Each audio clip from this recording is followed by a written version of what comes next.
What's up, Battletech fans? Welcome back to the pit.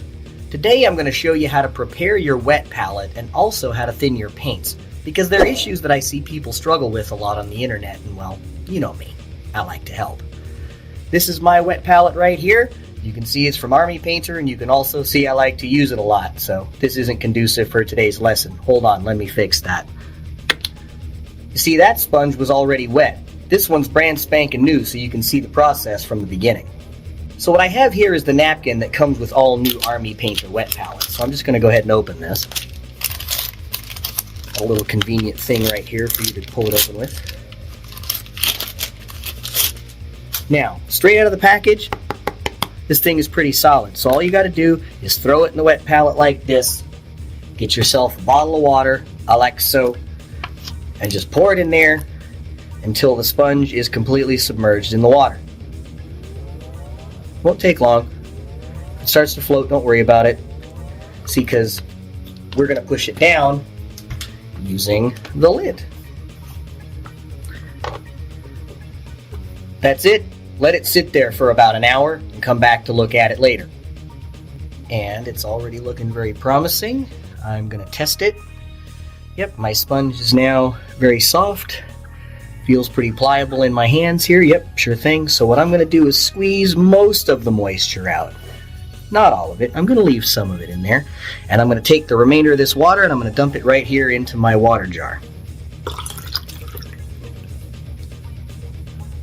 But you see, there's going to be a little bit of a film left in there from that water. And I want some of it to be in there. I don't want to lose all of it.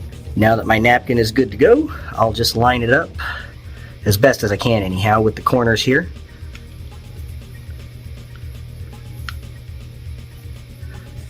Alright, good stuff. Now it's time to get out the wax paper.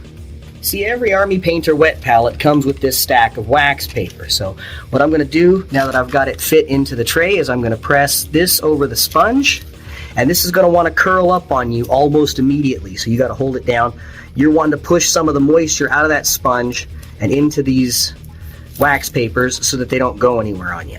It's going to take a few seconds, so don't rush it. I'd say give it a good 10 to 15 seconds and just push it around, because what you're going to want to do is flip it over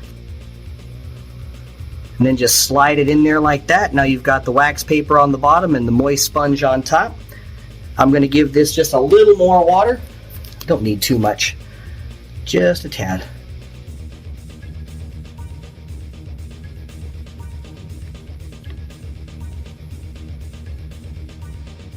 And that's plenty.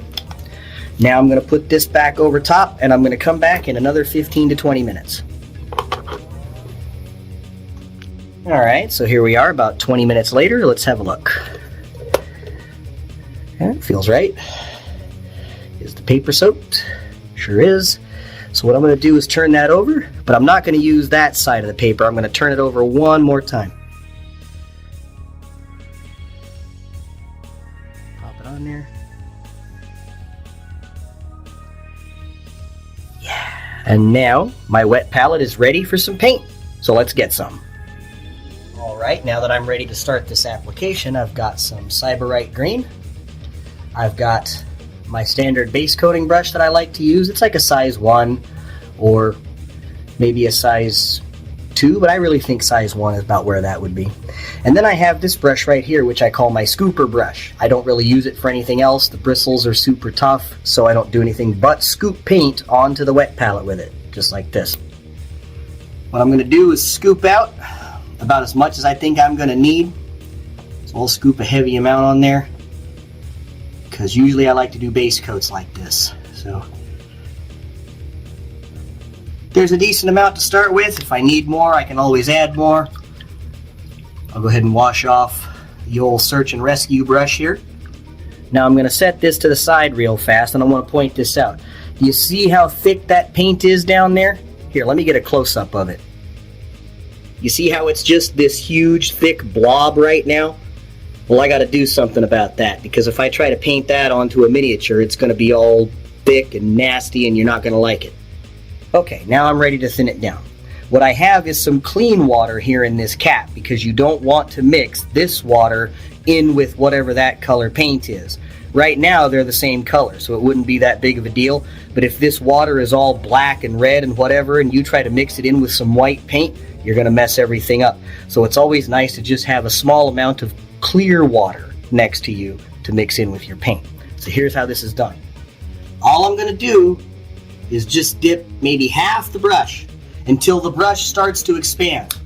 I'll dab it off one time on my little water jar there, and then I'm going to mix it in.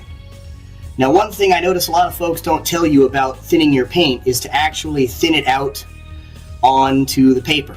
Don't worry about taking up a decent surface area here. You get a ton of papers with these, and if it achieves the results you want, then it's what you want to do. So spread it out a little bit. This is already starting to look good. When you start to see these bubbles and things like that, that's when you know you're on the right track. Now I'm going to show you a little tip. On this miniature right here, you'll notice I have this big red splotch. Well, that's there as a tester, because what I'm about to do is paint right over it with this stuff, and if I can still see that red when I've applied this, then I know that this is thin enough to put on that, and I'll be alright. So I'll grab a little bit of it on my brush. I'm not even going to worry about how much of it I get, because I'm just testing. Let's see what it looks like. Okay. Now, if you look real close here, I'll focus. I don't know if you can see it, but I sure can. I can still see that red underneath that paint. Now, don't worry, it's going to be a little streaky when it goes on at first. If you want, you can take your brush and smooth it out a little bit. But the point is, as long as you can see that little blob of red paint, you've done your job, and this is now ready for base coating. Remember, this won't keep your paint usable indefinitely. The longer you leave it on the palette, the more water will seep into the paint until it's so thin you can't use it at all. It takes a few days to get to this point, so just try not to add more onto the palette than you think you're going to use in the current painting session. I'm using a test miniature for this demonstration because that other one is going to be painted a different way.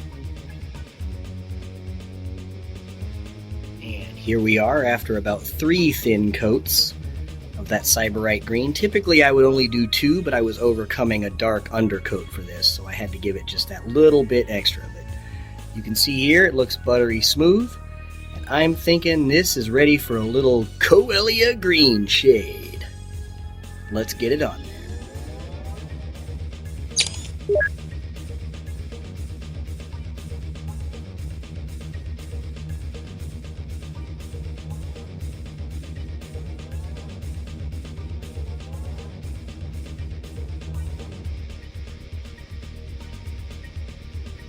And that, my friends, is how I thin my paints, and how I've taught many others to do it in the past.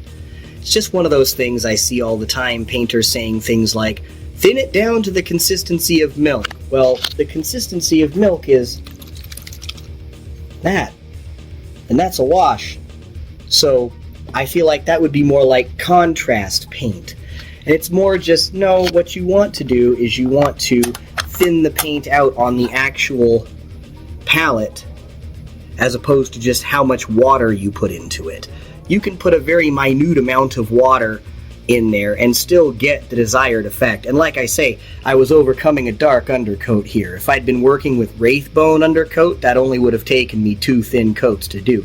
I gave it the extra third one here just because I felt like it needed that little extra oomph because of how dark it was underneath. Normally though, 2 thin coats is fine. So I hope that helps explain the entire process to you in a way that you can follow along with at home. And if you enjoyed this content, do me a big favor and hit that subscribe bell down there. Turn on all notifications so you can find out exactly where Battlebound's going to turn up next. And don't forget, Battlebound has a Patreon at patreon.com/battlebound. Sign up today to enjoy those benefits tomorrow. Thank you so much for watching. I'm Tuckdavian, and I'll see you next time right here, out on the Space Lane.